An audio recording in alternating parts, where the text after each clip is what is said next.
Rohini, I don't care वो लड़की तुम्हारी क्या लगती है। बस वो खूबसूरत होनी चाहिए क्योंकि मुझे उसके जिस्म से अपना बच्चा पैदा करना है।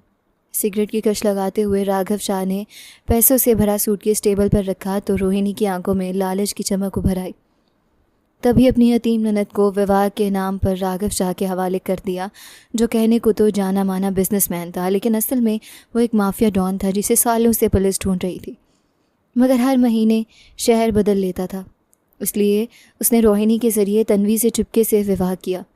वह हर रात उसे अलग ठिकाने पर मिलता और दिन भर की थकावट उसके नाजुक वजूद में उंडेल कर चला जाता। वो गर्भवती हुई तो राघव अचानक गायब हो गया।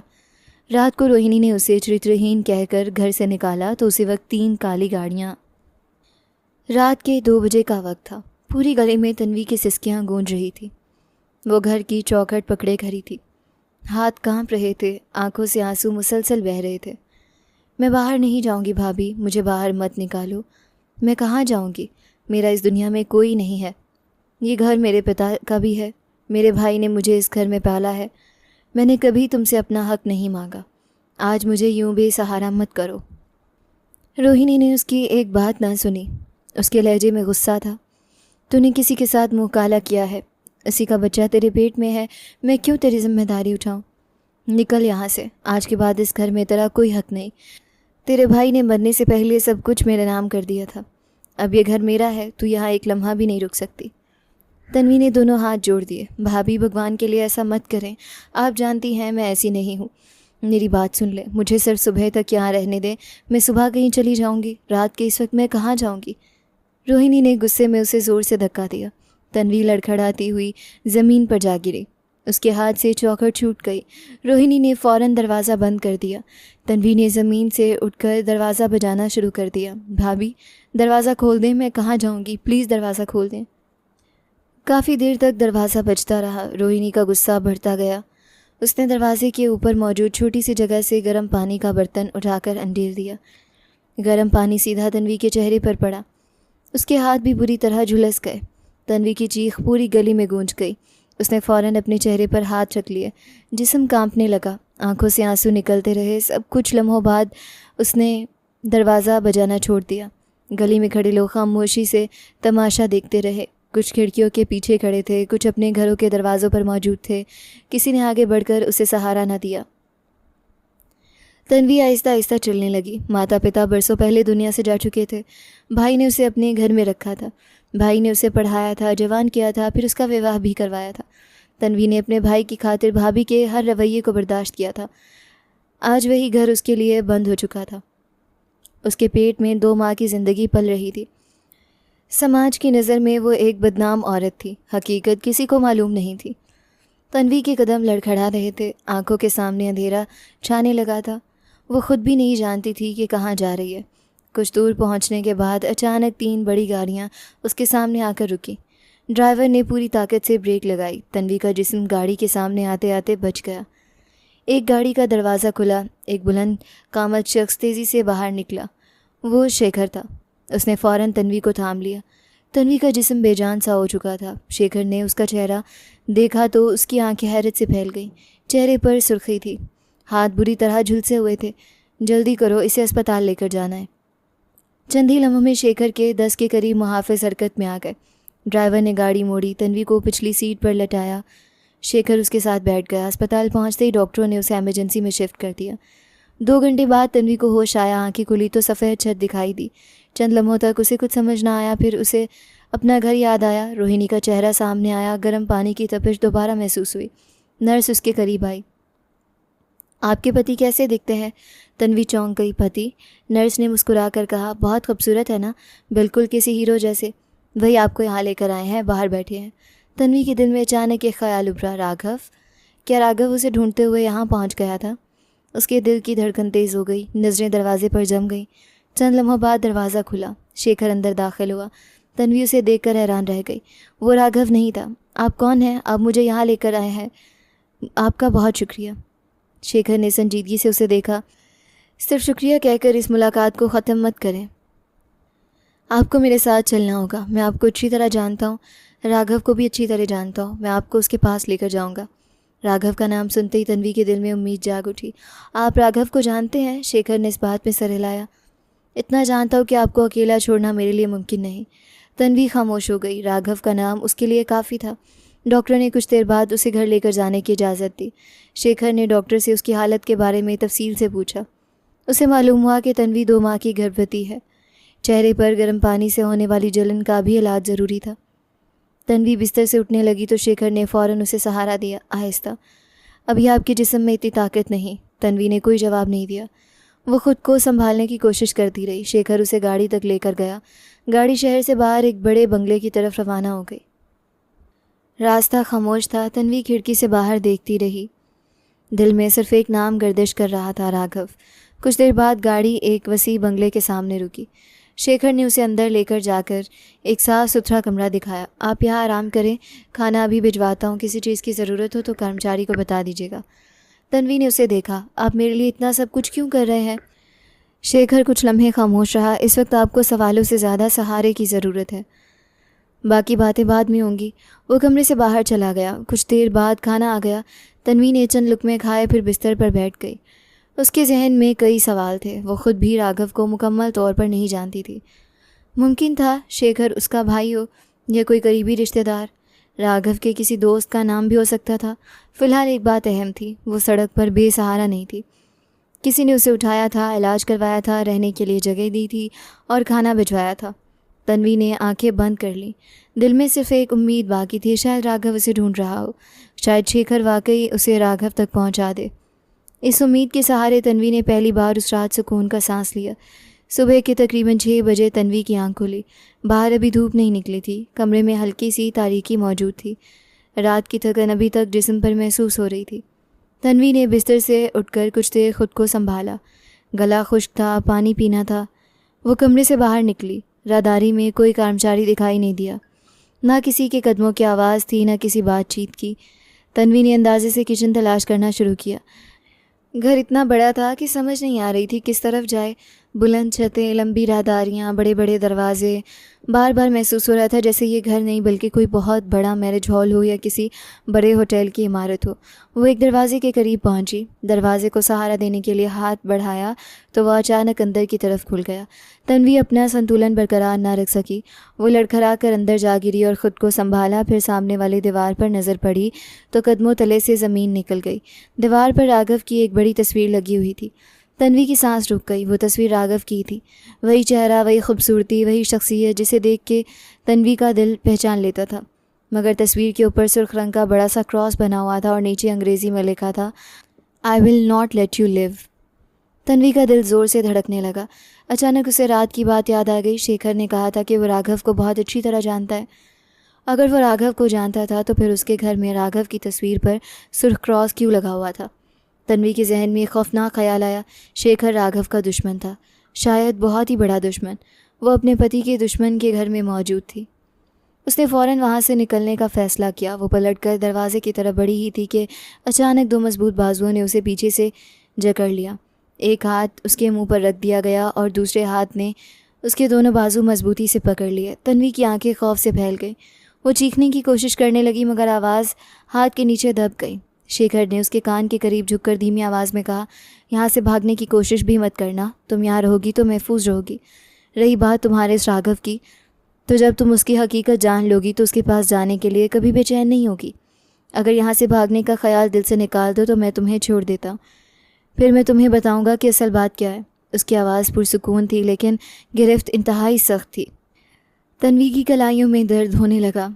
उसने बेबसी से सर हिलाया। मतलब साफ था, वो शेखर की बात मानने के लिए तैयार थी। शेखर ने फ़ौरन उसे छोड़ दिया। तन्वी ने अपनी कलाइयों को दोनों हाथों से थामा और दर्द कम करने के लिए मलने लगी। शेखर की नज़र उसकी कलाइयों पर पड़ी तो उसे अंदाज़ा हुआ कि उसने ज़रूरत से ज़्यादा ज़ोर लगा दिया था।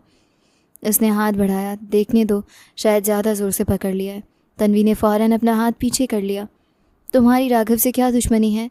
शेखर चंद लम्हे उसे देखता रहा, फिर हंस दिया। राघव से सिर्फ मेरी दुश्मनी नहीं है, इस पूरे देश की दुश्मनी है। शायद देश के बाहर भी बहुत से लोग उसके दुश्मन हैं। तन्वी हैरत से उसे देखने लगी। क्या मतलब है तुम्हारी बातों का? राघव के इतने दुश्मन क्यों होंगे? शेखर का चेहरा संजीदा हो गया। जिस शख्स की औलाद तुम अपने पेट में लिए फिर रही हो, जिस शख्स की औलाद की माँ बनने वाली हो तुम उसके बारे में जानती भी नहीं हो। ये कैसे हो सकता है? तन्वी की आंखें झुक गईं और वो खामोश रही। शेखर ने उसे गौर से देखा। तुम्हें देखकर तो यही लगता है कि तुम बिल्कुल राघव की पसंद की लड़की हो। उसे ऐसी डरी सहमी लड़कियां ज़्यादा पसंद थी जो उसके सामने पलट कर वार भी न करें। शायद इसीलिए उसने तुम्हें ये शर्फ बख्शा और विवाह किया। तन्वी ने बेचैनी से कहा, मुझे नहीं मालूम, मुझे कुछ नहीं जानना, मुझे सिर्फ राघव के पास भेज दो। शेखर ने हल्की सी मुस्कुराहट के साथ कहा, बिल्कुल, तुम राघव के पास जाओगी, मैं खुद तुम्हें उसके पास लेकर जाऊंगा। अभी सिर्फ तुम्हारी तस्वीर जाएगी। तन्वी ने हैरत से उसे देखा। मेरी तस्वीर? शेखर ने कोई जवाब ना दिया। अगले ही लम्हे उसने तन्वी को अपनी तरफ खींचा। तन्वी इस अचानक हरकत से चौंक गई। शेखर ने उसे अपने करीब किया, अपना मोबाइल उठाया और दोनों की एक सेल्फी खींच ली। फिर उसी लम्हे उसे छोड़ दिया। तन्वी हैरत से उसे देखती रह गई। ये सब क्या है? शेखर ने अपने मोबाइल की स्क्रीन की तरफ देखा जहाँ वो तस्वीर चमक रही थी। तन्वी की घबराई हुई आंखें और शेखर का संजीदा चेहरा। तन्वी का दिल किसी अनदेखे खौफ से बैठने लगा। तुम ये क्या कर रहे हो? मेरी तस्वीर क्यों ली? शेखर ने फ़ोन अपनी पॉकेट में रखा और एक सर्द मुस्कुराहट उसके होंठों पर फैल गई। ये तस्वीर सीधा उस शख्स के पास जाएगी जो ख़ुद को इस शहर का भगवान समझता है, तुम्हारा राघव। उसे पता तो चले कि जिसे वो छोड़ कर गया था आज वो किसके पास है। तन्वी का जिस्म कांप उठा। नहीं, ऐसा मत करो, वो तुम्हें जान से मार देगा। तुम नहीं जानते राघव कितना ख़तरनाक है। शेखर आगे बढ़ा और उसकी आवाज़ में एक अजीब सा ठहराव था। उसे मौत का डर नहीं है तन्वी। डर तो उसे तब लगेगा जब उसे पता चलेगा कि उसका सब कुछ अब मेरे कब्ज़े में है। तन्वी ने बेबसी से अपना सर पकड़ लिया।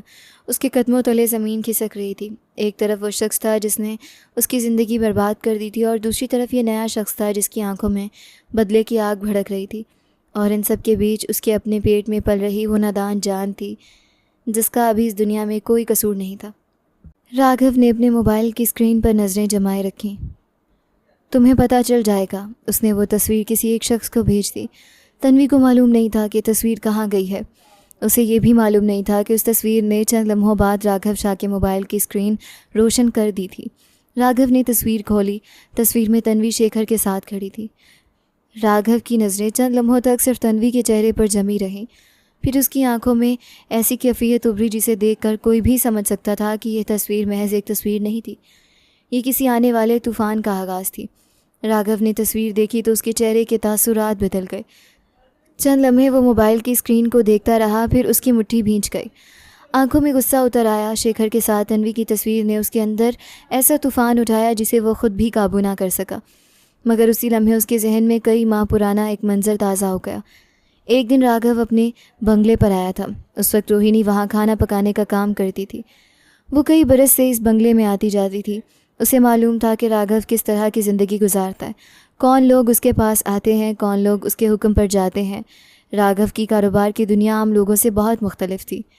उस दिन रोहिणी के साथ एक लड़की भी आई थी, तन्वी।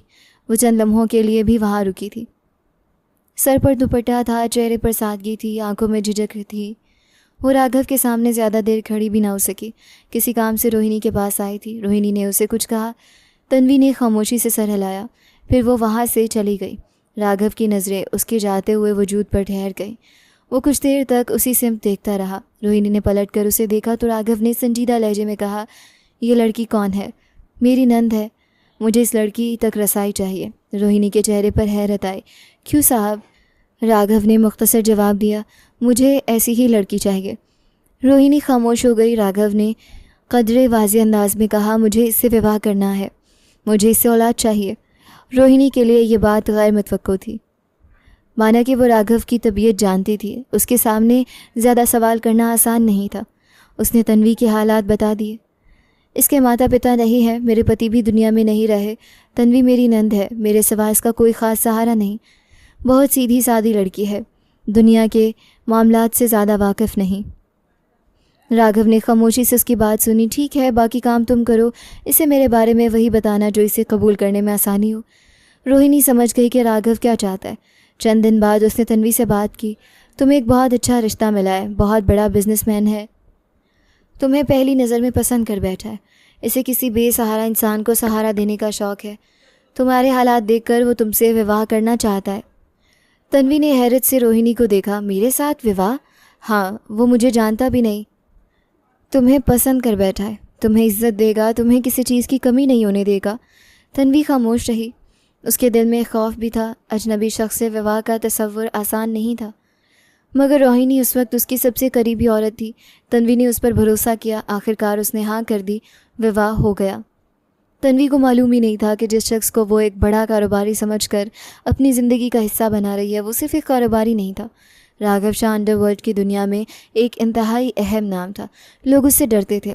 उसके फैसले कई लोगों की किस्मत बदल देते थे। उसकी असल ज़िंदगी आम दुनिया से छिपी हुई थी। रोहिणी यह हकीकत अच्छी तरह जानती थी। तन्वी इससे मुकम्मल तौर पर बेखबर थी। विवाह के बाद एक रात राघव ने उसे अपने कमरे में बुलाया। तन्वी आहिस्ता आहिस्ता अंदर आई। चेहरे पर झिझक थी, दिल तेज़ी से धड़क रहा था। राघव ने उसे बैठने का इशारा किया। इतना डरने की ज़रूरत नहीं है। तन्वी ने नज़रें झुका ली। मैं डर नहीं रही। राघव के होंठों पर हल्की सी मुस्कुराहट आई। तुम्हारी आंखें कुछ और बता रही हैं। तन्वी ने दुपट्टे का किनारा उंगलियों में थाम लिया। राघव ने नर्म लहजे में कहा, मैं तुमसे एक बात पहले ही वाज़ेह करना चाहता हूँ। तुम अभी मेरे साथ मुस्तकिल यानी कांस्टेंट तौर पर नहीं रहोगी। कुछ अर्सा ऐसा होगा कि जब मैं तुम्हें बुलाऊंगा तुम्हें मेरे पास आना होगा। हम पति पत्नी की तरह वक्त गुजारेंगे, फिर तुम वापस अपनी भाभी के घर चली जाओगी। तन्वी ने हैरत से उसे देखा। लेकिन क्यों? इसकी वजह मैं अभी नहीं बता सकता। तन्वी के चेहरे पर उलझन आ गई। क्या मैंने कोई गलती की है? राघव ने फ़ौरन जवाब दिया, नहीं, तुमने कोई गलती नहीं की। वो कुछ लम्हे खामोश रहा, फिर बोला, मैं तुम्हें किसी तकलीफ़ में नहीं डालना चाहता। जो कुछ होगा मेरी मर्ज़ी से नहीं बल्कि तुम्हारी रजामंदी से होगा। तुम मेरे साथ इज्जत से रहोगी। मैं तुम्हें कभी किसी के सामने शर्मिंदा नहीं होने दूंगा। तन्वी की आंखों में नमी आ गई। फिर मुझे अपने साथ क्यों नहीं रखते? राघव के चेहरे पर एक लम्हे के लिए अजीब सी संजीदगी आई। वक्त आने पर तुम्हें सब मालूम हो जाएगा। अभी सिर्फ मुझ पर भरोसा करो। तन्वी ने धीरे से सर हिलाया। राघव ने नरम लहजे में कहा, यह सब ज़्यादा अरसा नहीं चलेगा। एक वक्त आएगा जब तुम मेरे साथ इसी घर में रहोगी। मुझे तुम्हें छुपाने की ज़रूरत नहीं रहेगी। तन्वी ने पहली बार उसकी तरफ कदरे एतमाद से देखा था। उस रात राघव ने उसके साथ इंतहाई एहतराम से पेश आते हुए इस रिश्ते की इब्तिदा की। तन्वी के लिए सब कुछ नया था। वो घबराई हुई थी। राघव की शख्सियत से मुतासिर भी थी। उसके लहजे में रोब था। उसकी आंखों में ऐसी गहराई थी जिसे समझना तन्वी के लिए मुमकिन नहीं था। वक्त गुजरता गया। दोनों की चंद मुलाकातें हुईं। हर मुलाकात में तन्वी का खौफ कुछ कम होता गया। राघव उसके साथ नर्म रवैया रखता, उसकी बात सुनता, उसकी ज़रूरतों का ख्याल रखता। कभी उसे अपनी पसंद की कोई चीज़ ला कर देता, कभी उसके साथ खामोशी से बैठा रहता। तन्वी अभी भी उससे पूरी तरह बेखौफ नहीं हुई थी। वो राघव के सामने बैठते हुए अपने हाथ संभाल कर रखती। उसकी आवाज़ सुनते ही दिल की धड़कन बढ़ जाती, मगर राघव ने कभी उस खौफ को अपने फ़ायदे के लिए इस्तेमाल नहीं किया। आहिस्ता आहिस्ता तन्वी को महसूस होने लगा कि जिस शख्स से वो इतना डरती थी वो उसके साथ अजीब नरमी से पेश आता है। इन मुलाकातों के दौरान दोनों के दरमियान पति पत्नी का ताल्लुक भी कायम हो गया। तन्वी ने अपने रिश्ते को दिल से कबूल कर लिया। वो मासूम थी। उसे राघव की असल दुनिया का इल्म नहीं था। वो सिर्फ इतना मालूम था कि वो उसका पति है। हर मुलाकात के बाद जब राघव उसे वापस भेजता तो तन्वी के दिल में एक अजीब सी उदासी उतर आती। एक रात राघव ने उसे वापस जाने से पहले देखा और कहा, बस थोड़ा सा वक्त और, फिर तुम्हें मुझसे दूर नहीं जाना पड़ेगा। तन्वी ने धीरे से पूछा, पक्का वादा है? राघव ने उसकी आंखों में देखकर जवाब दिया, पक्का वादा है। तन्वी ने उस वादे पर यकीन कर लिया। उसे क्या मालूम था कि राघव की ज़िंदगी में एक ऐसा राज मौजूद था जो उसके सामने आने के बाद उन दोनों के दरमियान हर चीज़ बदल देने वाला था। उसकी यादों का सिलसिला यही रुक गया। राघव ने दरवाज़ा बजाने की जहमत भी नहीं की। उसने एक ही वार में दरवाज़ा तोड़ दिया। लकड़ी के टुकड़े ज़मीन पर बिखर गए। अगले ही लम्हे राघव अपने मुसल्लह आदमियों के साथ घर के अंदर दाखिल हो गया। रोहिणी की जान हलक में आ गई। उसने राघव को देखा तो उसके चेहरे का रंग उड़ गया। वो जानती थी कि ये शख्स गुस्से में किसी हद तक जा सकता है। राघव ने घर के अंदर नज़रें दौड़ाईं। वो जानती थी कि तन्वी यहाँ नहीं है, फिर भी उसने पूरी ताकत से चीख कर कहा, तन्वी कहाँ है? रोहिणी के होंठ कांपने लगे। वो बोल। राघव की आवाज़ पूरे घर में गूंज गई। रोहिणी ने बामुश्किल अल्फाज अदा किए, वो यहाँ नहीं है। राघव एकदम आगे बढ़ा। तूने उसे घर से निकाला है। रोहिणी ने नज़रें झुका ली। राघव के चेहरे पर गुस्सा मज़ीद गहरा हो गया। तुम्हारी जुर्रत कैसे हुई उसे मेरे घर से निकालने की? रोहिणी खामोश रही। असल हकीकत ये थी कि रोहिणी हर हफ्ते राघव से पैसे लेती थी। वो रकम तन्वी के अखराजात के लिए भी काफ़ी थी। कुछ अरसे से राघव अपनी दूसरी मसरूफियात में उलझ गया था। तकरीबन 5 हफ्तों तक रकम नहीं भेजी गई थी। रोहिणी ने उसे अपनी मर्ज़ी का मतलब दे दिया था। उसने सोचा था कि शायद राघव का तन्वी से ताल्लुक़ ख़त्म हो गया है, शायद अब उसे इस लड़की की ज़रूरत नहीं रही। इसी गलतफहमी में उसने तन्वी को घर से निकाल दिया था। राघव ने जब यह हकीकत सुनी तो उसके अंदर गुस्से का तूफ़ान उठ गया। तुमने उसे घर से निकाला? रोहिणी ने कांपते हुए कहा। मुझे लगा था कि आप उसे छोड़ चुके हैं। 5 हफ्ते हो गए, पैसे भी नहीं आए थे। मैंने सोचा कि अब आपको उसकी ज़रूरत नहीं। राघव का चेहरा सख्त हो गया। एक लम्हे के लिए उसका हाथ उठा और वो रोहिणी के चेहरे पर पूरी ताकत से थप्पड़ मार देना चाहता था, मगर अगले ही लम्हे उसने हाथ रोक लिया। वो औरतों पर हाथ नहीं उठाता था। उसने गुस्से को काबू करते हुए कहा, अगर मुझे तन्वी नहीं मिली, अगर उसे कुछ हो गया तो मैं तुम्हें ज़िंदा नहीं छोड़ूंगा। रोहिणी के जिस्म में खौफ की लहर दौड़ गई।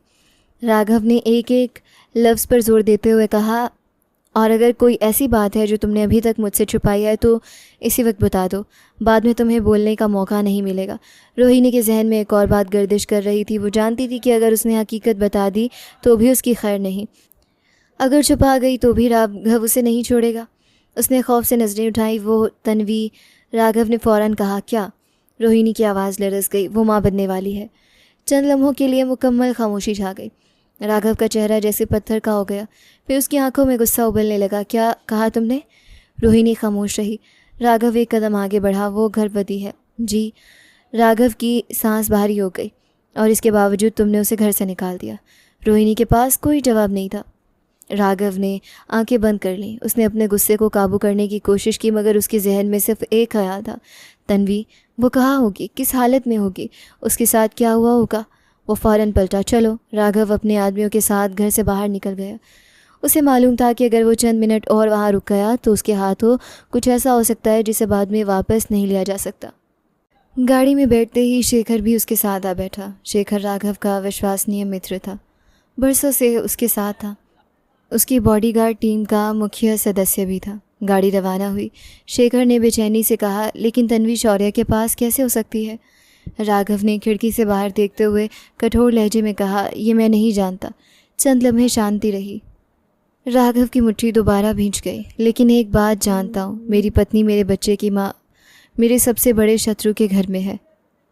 शेखर शांत हो गया। राघव ने अपनी आंखें बंद कर लीं।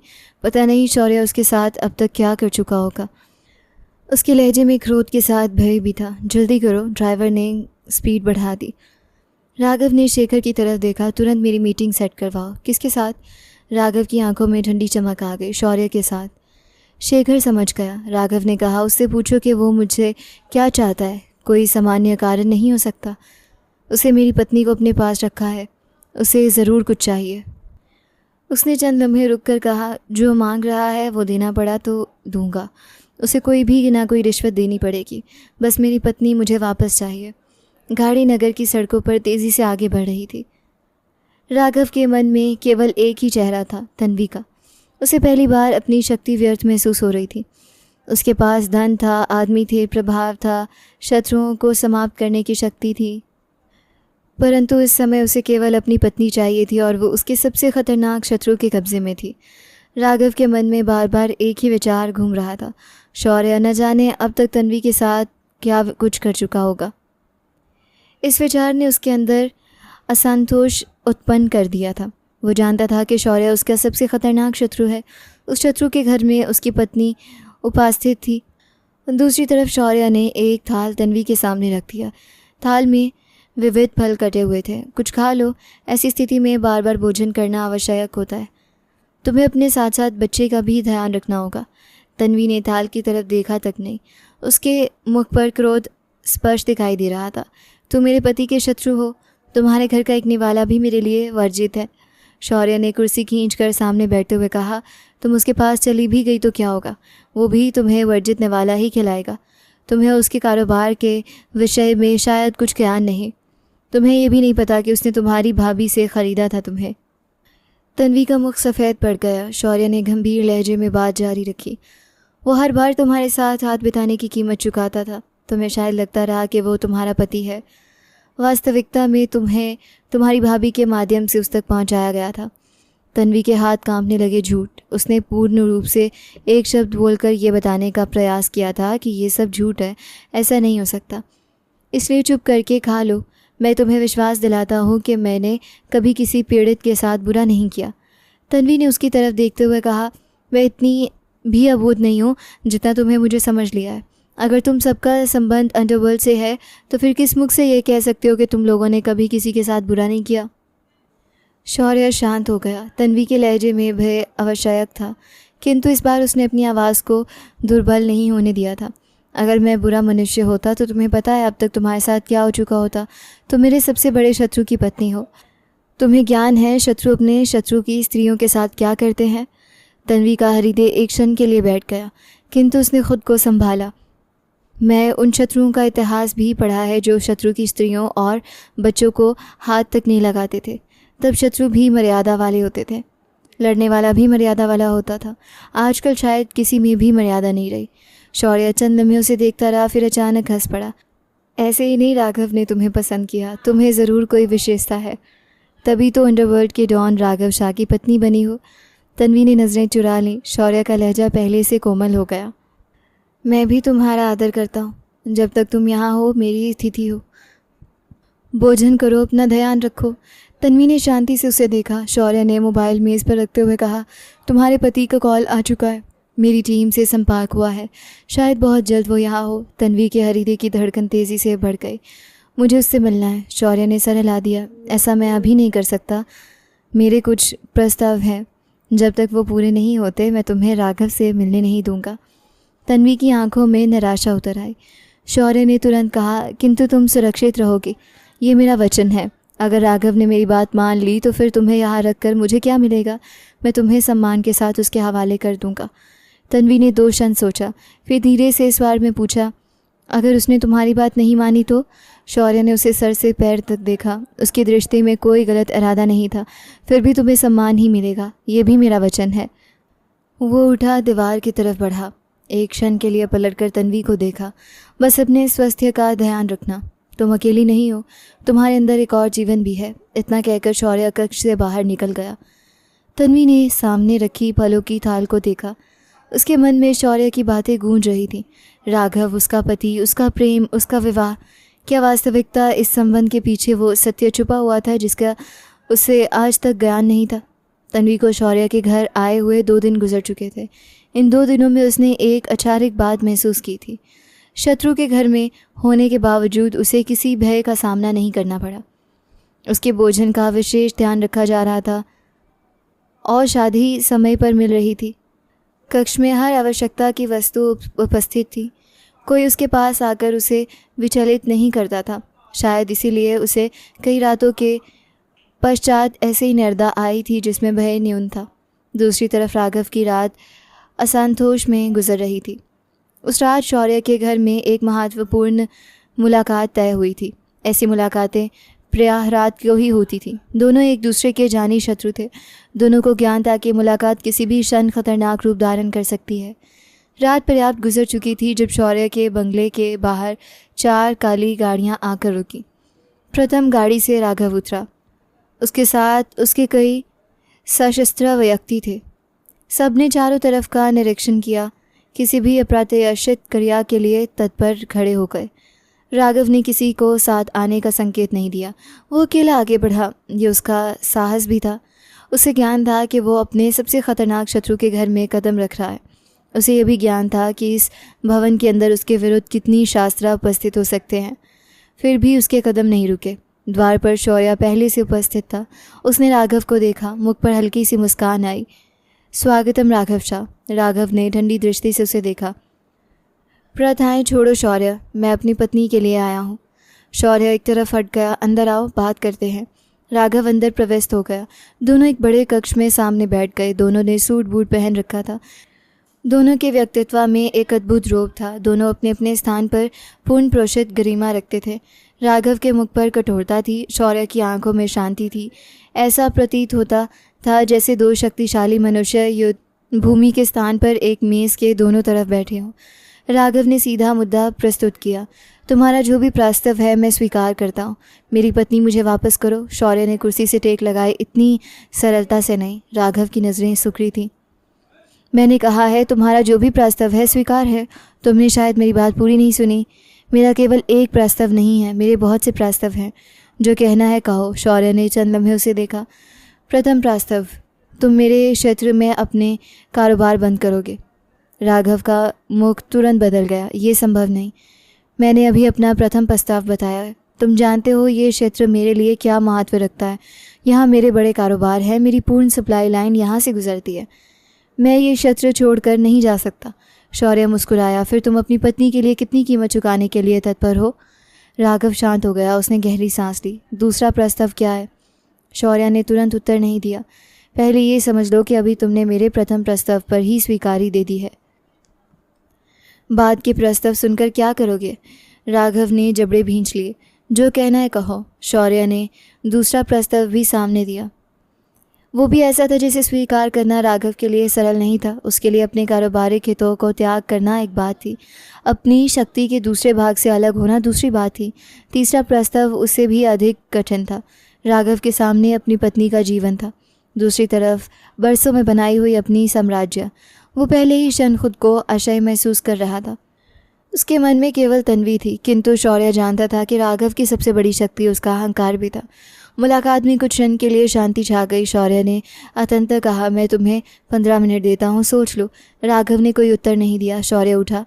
वो कक्ष से बाहर निकल गया। इधर तन्वी अपने कक्ष में बैठी बाहर की हलचल सुन रही थी। उसे अंदाज़ा हो चुका था कि राघव आ चुका था। गाड़ियों की आवाज़ें, मनुष्यों के कदम, गार्ड्स की गाड़ी, माहौल में एक अजीब सा तनाव था। उसके मन में भय उत्पन्न हुआ। क्या बाहर गोलियां चलने वाली थी? क्या ये मुलाकात युद्ध में बदल जाएगी? तन्वी के मन में राघव का चेहरा आया। वो सोचने लगी कि राघव को उससे कभी इतना प्रेम तो महसूस नहीं हुआ था। वो हमेशा उससे डरती रही थी। राघव ने उसके साथ अच्छा व्यवहार किया था, उसने उसे सम्मान भी दिया था, किंतु उस प्रेम की गहराई वो कभी समझ ही नहीं पाई थी। अब शौर्य की बातें उसके मन में थीं। अगर वास्तविकता राघव ने उसे रोहिणी यानी अपनी भाभी से ख़रीदा था, अगर वास्तविकता हर मुलाकात की कीमत चुकाई जाती थी, अगर उसका संबंध प्रेम की बजाय किसी सौदे से शुरू हुआ था, तो क्या उसे वास्तविकता राघव के पास वापस जाना चाहिए था? इस प्रश्न का उत्तर उसके पास नहीं था। दूसरी तरफ शौर्य के विषय में सोचते ही एक और एहसास उत्पन्न हुआ। पिछले 2 दिनों में शौर्य ने उसका ध्यान एक रक्षक की तरह रखा था। उसने उसे सड़क से उठाया था, अस्पताल पहुंचाया था, रहने की स्थान दी थी, भोजन दिया था। उसे किसी भी प्रकार की पीड़ा नहीं दी थी। तन्वी स्वयं अपनी स्थिति समझ नहीं पा रही थी। वो शौर्य पर पूर्ण विश्वास नहीं करती थी, किंतु उसके व्यवहार ने उसके मन में एक अजीब सा सुकून अवश्य पैदा कर दिया था। अचानक द्वार खुला। शौर्य अंदर प्रविष्ट हुआ। तन्वी ने उसे देखा तो आश्चर्यचकित रह गई। न जाने क्यों उसके मन को महसूस हुआ जैसे शौर्य के आने से सब कुछ उचित हो जाएगा। शौर्य ने उसे ध्यान से देखा। मैंने राघव के सामने अपने प्रस्ताव रख दिए हैं। तन्वी ने तुरंत पूछा, क्या हुआ? वो कभी नहीं मानेगा। तन्वी की आंखों में चिंता आ गई। मुझे नहीं लगता ऐसा होगा। शौर्य हल्का सा मुस्कुराया। मैं उसे तुमसे अधिक बेहतर तरीके से जानता हूँ। ऐसा ही होने वाला है। वो अपने कारोबार को, अपने अहंकार को तुम पर बलि नहीं चढ़ाएगा। तन्वी शांत रही। शौर्य ने चंद लम्हे उसे देखा। अगर तुम चाहो तो अपने पति का एक छोटा सा इम्तिहान ले सकती हो। मैं तुम्हारी सहायता करूँगी। तन्वी आश्चर्यचकित हुई। कैसा इम्तिहान? ऐसा इम्तिहान जिससे तुम्हें स्वयं ज्ञान हो जाएगा कि वो तुम्हारे लिए कितना समापारण रखता है। तन्वी ने तुरंत सर हिला दिया। अपनों का इम्तिहान नहीं लिया करते। शौर्य ने उसे देखा। तन्वी की आवाज़ में अजीब सी गंभीरता थी। अगर वो इम्तिहान में विजयी भी हो जाए तो भी प्रेम हार सकता है। क्या पता कोई ऐसी बात हो जिसे उनका अहंकार कभी स्वीकार न कर पाए। क्या पता वो इस इम्तिहान में असफल हो जाए। फिर मैं जीवन भर ये सोचती रहूँगी कि शायद वो मेरे लिए सब कुछ करना चाहता था, किंतु मैंने ही उसे परख कर सब कुछ समाप्त कर दिया। शौर्य पहले शांत रहा, फिर हंस पड़ा। अपनी पसंदीदा स्त्री के लिए पुरुष के हृदय में कभी अहंकार नहीं होता। तुम तो सिर्फ उसकी पसंदीदा स्त्री नहीं हो, तुम उसके बच्चे की माँ बनने वाली हो। तुम्हारे विषय में वो अहंकार को माध्यम में नहीं आने देगा। तन्वी ने नज़रें झुका लीं। शौर्य ने कहा, अगर तुम अनुग्रह दो तो मैं उसका इम्तिहान लेता हूँ। तुम्हें अपनी ज़ुबान नहीं खोलनी है, तुम केवल अपनी आंखों से सब कुछ देखोगी। तन्वी के मन में अजीब सी दुविधा उत्पन्न हुई।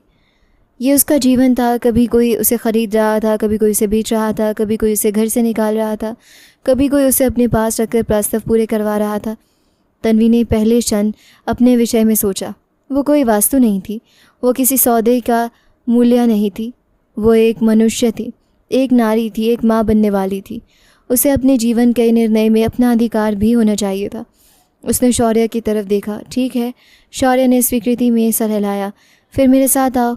उसने तन्वी के ऐसे स्थान पर खड़ा कर दिया था जहाँ से वो कक्ष में उपस्थित राघव को भी देख नहीं सकती थी, शौर्य को भी। दोनों के दरमियान होने वाली हर बात भी उसकी नज़रों से छुपी न रहती। तन्वी का दिल तेज़ी से धड़क रहा था। चंद लम्हों के बाद शौर्य वापस उसी कक्ष में दाखिल हुआ। राघव अभी भी वहीं बैठा था। उसके मुख पर क्रोध था, असहायता थी, आंखों में तन्वी को वापस लेने की तीव्र आकांक्षा थी। शौर्य दोबारा उसके सामने वाली कुर्सी पर बैठ गया। दोनों एक दूसरे को देखने लगे। तन्वी कुछ दूरी पर खड़ी थी, उसके हाथ पीठ पर आ गए।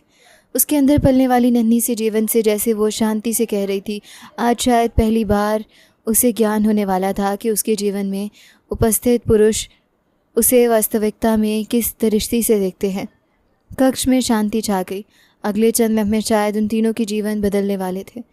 शौर्य ने कक्ष में उपस्थित सभी पुरुषों को बाहर जाने का संकेत दिया। एक एक करके सब लोग बाहर आ गए। द्वार बंद हुआ। अब अंदर केवल शौर्य और राघव उपस्थित थे। दोनों एक दूसरे के सामने बैठे थे। किसी के मुख पर भय नहीं था। दोनों ऐसी स्थिति के आदी थे जहां मृत्यु कुछ कदमों की दूरी पर खड़ी होती थी। शौर्य ने चंद लम्हे राघव को देखा। मैंने सबको बाहर इसलिए भेजा है कि बात ही कुछ ऐसी है। राघव ने शांत दृष्टि से उसे देखा। शौर्य ने अचानक अपना लहजा बदल लिया। सत्य कहूँ तो मैं तुम्हारी पसंद का ख्याल हो गया। तुम्हारी पत्नी अत्यंत सुंदर है। राघव की आंखें सनकीन हो गईं। शौर्य के लहजे में पहली बार तन्वी के लिए एक ऐसा रंग था जो पहले कभी दिखाई नहीं दिया। मैं खुद पर नियंत्रण नहीं रख पाया। मुझसे एक भूल हो गई। राघव की नज़रें उसके मुख पर जम गईं। शौर्य ने ठंडी सांस ली। हाँ, ये पूर्ण रूप से मेरी भूल थी। तुम्हारी पत्नी को तो कुछ खास ज्ञान भी नहीं था। वो मूर्छित थी। कक्ष के बाहर जाली के पीछे खड़ी तन्वी के शरीर में जैसे प्राण ही नहीं रहे थे। शौर्य बोलता रहा, किंतु याद है राघव, तुमने भी उस स्त्री को इस संसार से भेज दिया था जिससे मैं विवाह करने वाला था। तब मेरे हरिदी पर क्या बीती थी शायद आज तुम समझ सकते हो। इसीलिए मैंने तुमसे छोटा सा बदला ले लिया। तन्वी की आंखों में आश्चर्य उतर आया। उसे पहली बार ज्ञान हुआ कि शौर्य के जीवन में भी कोई ऐसी स्त्री थी जिससे वो अपने जीवन के भाग बनना चाहता था। राघव ने उस स्त्री को क्यों समाप्त किया था? किसी मनुष्य से उसका प्रेम छीन लेना भी एक बहुत बड़ा न्याय था। किंतु अगले ही क्षण शौर्य ने ऐसा वाकया कहा जिसे राघव के अंदर के क्रोध को भड़का दिया। राघव अपने स्थान से उठा। उसने शौर्य के गिरबान पकड़ लिया। दोबारा ये बात जुबान पर मत लाना। शौर्य ने आश्चर्यजनक शांति के साथ उसका हाथ हटा दिया, राघव को खुद से दूर कर दिया। फिर उसने शांति से कहा, अब इसे अपने पास रखो। राघव ने कठोरता से तन्वी की तरफ संकेत किया। मुझे तो लगता है वो बच्चा भी तुम्हारा है। तुम्हें क्या लगता है ऐसी कलंकित स्त्री के लिए मैं अब तुम्हारे प्रस्ताव मानूंगा? तन्वी के कदम तले से धरती निकल गई। उसके हाथ कांपने लगे, सांस रुकने लगी, आंखों के सामने धुंध छाने लगी। वो राघव को देखती रह गई। ये वही व्यक्ति था जिसे वो अपना पति समझती थी, जिसके साथ उसने अपने जीवन का सबसे मूल्यवान संबंध स्थापित किया था, जिसके बच्चे को वो अपने अस्तित्व में लिए फिर रही थी। राघव ने एक बार भी उसकी तरफ नहीं देखा। चाहो तो इसे अपने पास रखो, चाहो तो कहीं फेंक दो, मुझे कोई परवाह नहीं। तन्वी की आंखों से आंसू बह निकले। राघव द्वार की तरफ बढ़ गया। शौर्य शांत खड़ा उसे देखता रहा। द्वार खुला, राघव बाहर निकल गया। उसके कदमों की आवाज़ दूर होती चली गई। तन्वी के अंदर जैसे सब कुछ टूट गया। उसने शौर्य की पहली बात याद की। उसने ये नहीं कहा था कि तन्वी अपनी इच्छा से उसके करीब आई थी। उसने कहा था कि तन्वी मूर्छित थी, उसे कुछ ज्ञान नहीं था। इसका अर्थ स्पष्ट था। ये वो इम्तिहान था जिसका जिक्र शौर्य ने किया था। शौर्य ने राघव के सामने अपने पाप को दोषी प्राप्त कर दिया था। अदृश्य केवल राघव के हृदय की वास्तविकता सामने लाना चाहता था। तन्वी जानती थी कि शौर्य ने राघव के सामने अत्यंत नीच बात कही थी। ये भी वास्तविकता थी कि राघव का प्रतिक्रिया उसकी अपनी इच्छा थी। वो चाहता तो शौर्य की बात पर विश्वास ना करता। वो चाहता तो अपनी पत्नी के चरित्र पर विश्वास रखता। वो चाहता तो अपने बच्चे के अस्तित्व पर विश्वास रखता। उसने कुछ नहीं किया।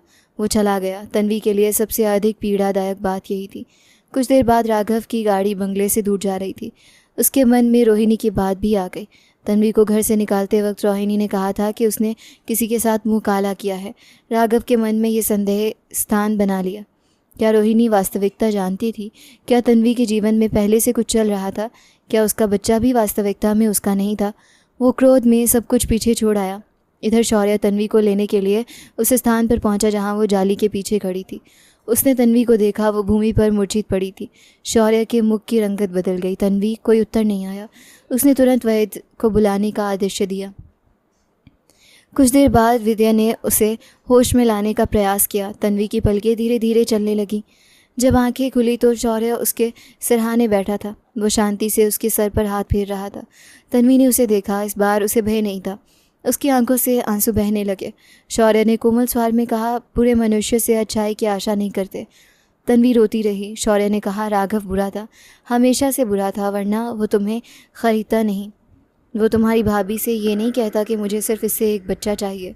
वो बच्चा भी अपनी उसी काली दुनिया का भाग बनाने के लिए चाहता था। तन्वी ने आंखें बंद कर लीं। उसने अपना विवाह याद किया। पहली मुलाकात याद आई। वो वचन याद आया जो राघव ने उससे किए थे। सब कुछ झूठ प्रतीत होने लगा। शौर्य ने उसके सर पर हाथ रखते हुए कहा, मुझे आशा है कि 1-2 दिन में तुम्हें तलाक भेज देगा। किंतु शौर्य का अनुमान गलत निकला।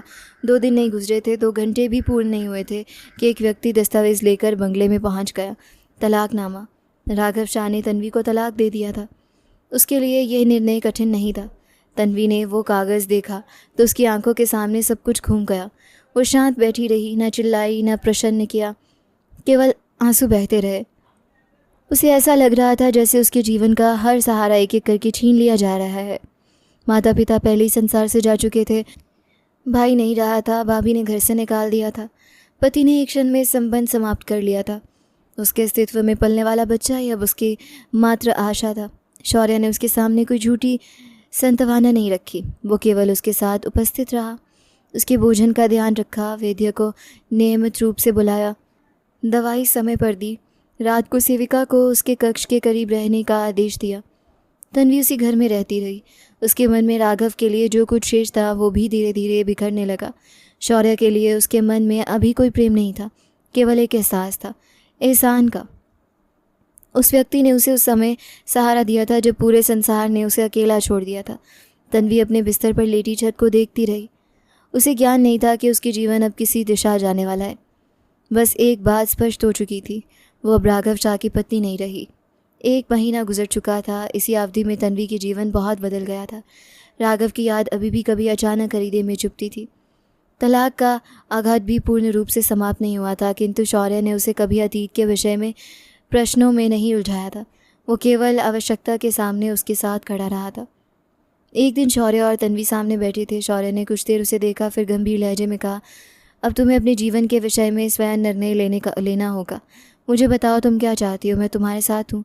अगर तुम दुर्बल ना होती तो कोई तुम्हारे खरीद नहीं सकता, कोई तुम्हें बेच नहीं सकता था, कोई तुम्हारी इच्छा का विरुद्ध तुम्हें कहीं नहीं रख सकता था। मैं तुम्हें आज स्वतंत्र करता हूँ, तुम जहाँ जाना चाहो जा सकती हो। किंतु एक बात याद रखना, संसार इस घर से कहीं बड़ा कारीगर है।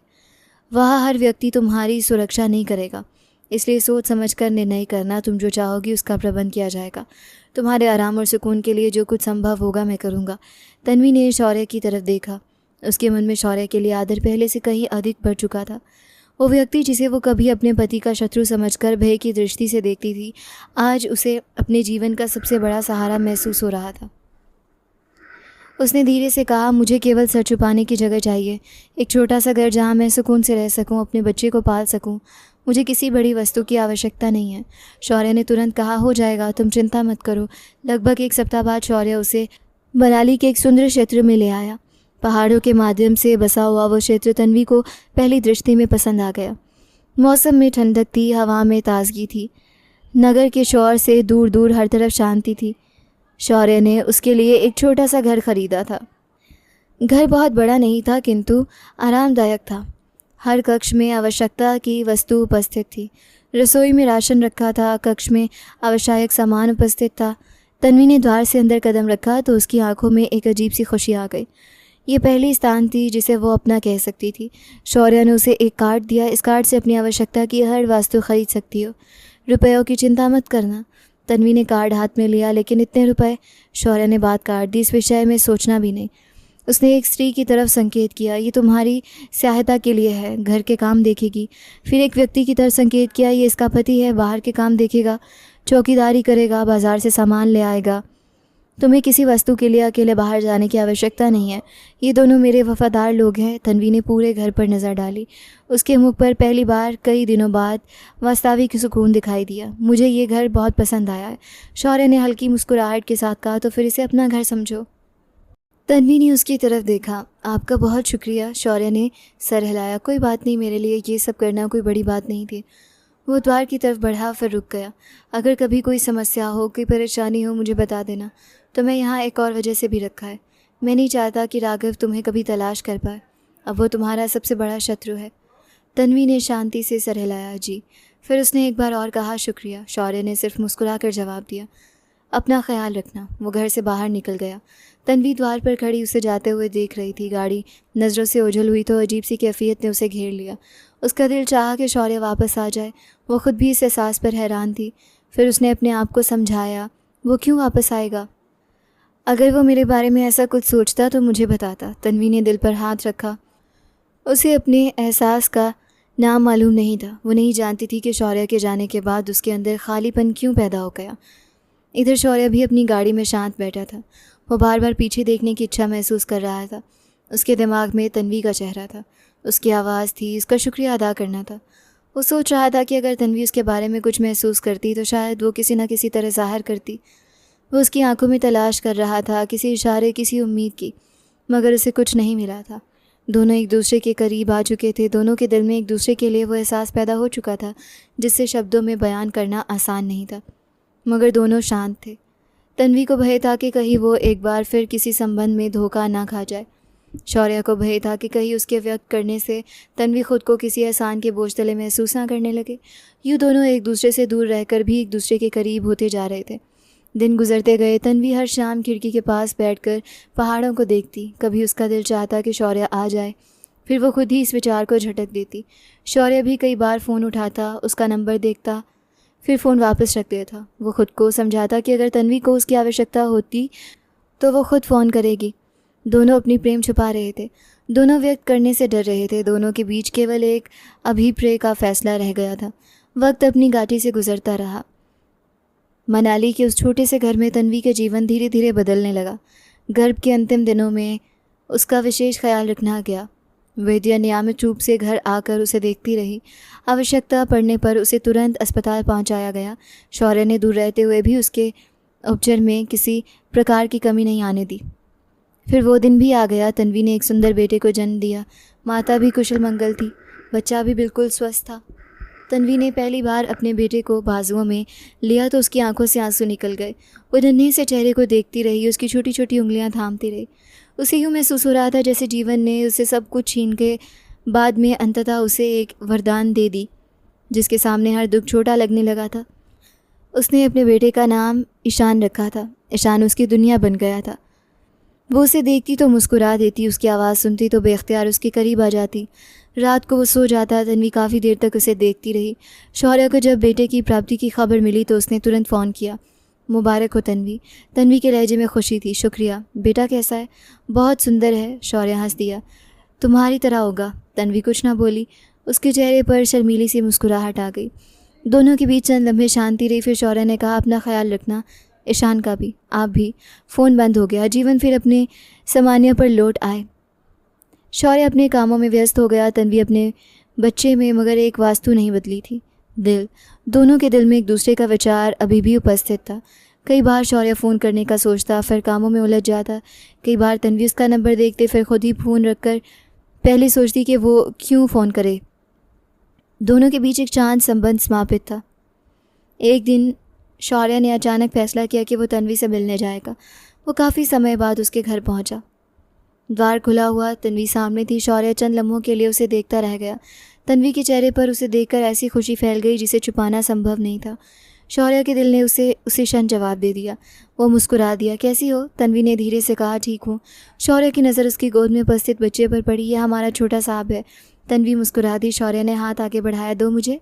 तन्वी ने ईशान को उसकी गोद में दे दिया। शौर्य ने बच्चे को अपने बाजुओं में थाम लिया। उमर ने आंखें खोलकर उसे देखा। शौर्य ने उसके नन्हे से चेहरे को गौर से देखा, फिर उसके माथे पर हल्का सा चुंबन किया।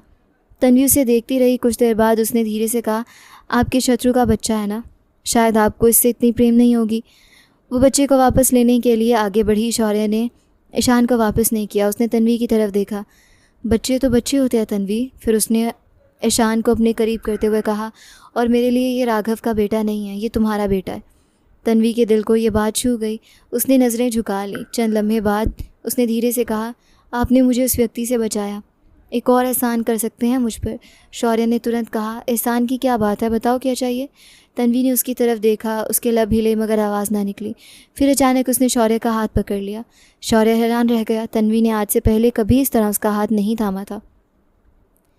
उसकी उंगलियां शौर्य की उंगलियों में सिमट गईं। मैं जो कहना चाहती हूँ वो कह नहीं सकती, शायद मुझे भूला ही नहीं किया जाएगा। उसकी आवाज़ कांप रही थी, मगर मैं यह हाथ छोड़ना नहीं चाहती। शौर्य के दिल की धड़कन जैसे एक क्षण के लिए रुक गई। फिर उसने अपना दूसरा हाथ तन्वी के हाथ पर रख दिया। मैं भी जो कहना चाहता हूँ वो शायद कह नहीं पाऊँगा। उसने तन्वी की आंखों में देखा, मगर मैं ये ज़रूर चाहता हूँ कि अब तुम मेरी नज़रों से कभी दूर ना जाओ। तन्वी की आंखों में आंसू भर आए। अगले ही क्षण दोनों एक दूसरे के करीब आ गए। तन्वी शौर्य के सीने से लग गई। उसके आंसू बहते रहे। शौर्य ने उसके सर पर हाथ रखा। कुछ देर बाद उसने धीरे से पूछा, क्या बात है, रो क्यों रही हो। तन्वी ने आंखें बंद किए हुए उसे कहा, मुझे नहीं मालूम मुझे रोना क्यों आ रहा है, बस आ रहा है। शौर्य के चेहरे पर नरम सी मुस्कुराहट आ गई। उसने उसके आंसू साफ किए। अच्छा रो लो, आखिरी दफ़ा रो लो। तन्वी ने आश्चर्य से उसे देखा। शौर्य ने प्रेम से कहा, क्योंकि इसके बाद मैं तुम्हें कभी रोने नहीं दूंगा। तन्वी फिर उसको सीने से लगा गई। उस दिन दोनों ने अपने दिल की बात कहने के लिए शब्दों का सहारा नहीं लिया। उनके लिए इतना काफ़ी था कि दोनों एक दूसरे को चाहते थे। विवाह हुआ। तन्वी शौर्य की पत्नी बन गई। वो व्यक्ति जो कभी उसके लिए भय की प्रतीक थी, अब उसके जीवन का सबसे सुरक्षित साया बन चुका था। शौर्य ने उसे अपने घर में सम्मान दिया। ईशान को अपने बच्चे की तरह स्वीकार किया। तन्वी को कभी ये एहसास नहीं होने दिया कि वो उसके जीवन में किसी अतीत की वजह से आई है। वो उसके लिए सिर्फ तन्वी थी, उसकी पत्नी, उसके घर की रौनक, उसके जीवन का सुकून। शौर्य दुनिया से लड़ सकता था, अपने शत्रुओं से लड़ सकता था, अपनी पूरी शक्ति उपयोग कर सकता था, मगर अपनी पत्नी और बच्चे की सुरक्षा में कभी पीछे नहीं हटता। कुछ समय बाद उनके जीवन सामान्य पर लौट आए। एक रात ईशान सुकून से सो चुका था। घर में शांति थी। ये उन दोनों के विवाह के बाद पहली रात थी। तन्वी कक्ष में खड़ी थी। उसके चेहरे पर हल्की सी झिझक थी, दिल में खुशी भी थी, एक अजीब सा सुकून भी। शौर्य धीरे धीरे उसके करीब आया। उसने पीछे से तन्वी को अपने हिसार में लिया। तन्वी एक क्षण के लिए चौंक गई। शौर्य तुरंत मुस्कुरा दिया। फिक्र नहीं करो। तन्वी ने पलट कर उसे देखा। शौर्य ने उसकी कलाइयों की तरफ देखा। आज मैं दर्द नहीं होने दूंगा। तन्वी को वो पहली मुलाकात याद आ गई जब शौर्य ने उसे पीछे से पकड़ा था। उस समय उसकी गिरफ्त सख्त थी। तन्वी की कलाइयाँ कई घंटों तक दर्द करती रही थी। आज उसके लहजे में वो शक्ति नहीं थी, केवल प्रेम था। तन्वी के चेहरे पर शर्मीली सी मुस्कुराहट आ गई। आपको वो बात अब तक याद है? शौर्य ने जवाब दिया। तुमसे जुड़ी हर बात याद है। तन्वी ने नज़रें झुका लीं। उसे पहली मुलाकात याद आई, वो भय, वो बेयकीनी, वो रात जब उसे लगा था कि उसका जीवन ख़त्म हो गया है। फिर उसे वो घर याद आया जहाँ शौर्य ने उसे पनाह दी थी। वो दिन याद आए जब उसने उसके लिए अपना द्वार खोला था। वो लम्हा याद आया जब उसने ईशान को अपना बच्चा कहा था। तन्वी की आंखों में नमी आ गई। शौर्य ने तुरंत उसके चेहरे की तरफ देखा। फिर रो रही हो? तन्वी ने मुस्कुराते हुए सर हिलाया। ये आंसू दुख के नहीं है, फिर खुशी के हैं। शौर्य ने उसके माथे पर प्रेम से चुंबन किया। तन्वी ने आंखें बंद कर लीं। इस बार उसे किसी वचन पर अंधा विश्वास नहीं करना पड़ा था।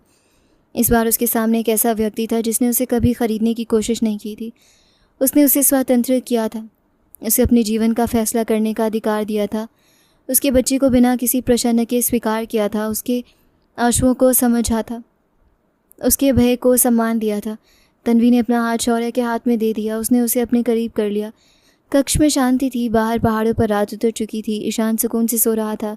तन्वी के दिल में पहली बार ये विश्वास पैदा हुआ कि शायद प्रेम वास्तविक में मनुष्य को खरीदता नहीं, प्रेम मनुष्य को स्वतंत्र करती है। शौर्य ने धीरे से कहा, अब कभी खुद को अकेला मत समझना। तन्वी ने उसके सीने से लगते हुए जवाब दिया, अब नहीं समझूंगी। शौर्य ने उसके सर पर हाथ रखा, क्योंकि अब तुम अकेली नहीं हो। तन्वी मुस्कुरा दी। उस रात उनके संबंध की नई शुरुआत हुई। एक ऐसी शुरुआत जिसमें भय की जगह विश्वास था, दुख की जगह सुकून था, अतीत की जगह भविष्य था। तन्वी ने आंखें बंद की। उसे पहली बार महसूस हुआ कि जीवन ने उससे जो कुछ छीना था उसके बाद उसे कहीं अधिक मूल्यवान वस्तु दी थी। एक घर, एक पति, एक बच्चा, एक सुरक्षित जीवन, एक ऐसी प्रेम जिसमें कोई सौदा नहीं था, केवल खुलूस था। और फिर उन दोनों के जीवन में वास्तविक खुशियाँ ही खुशियाँ भर गईं।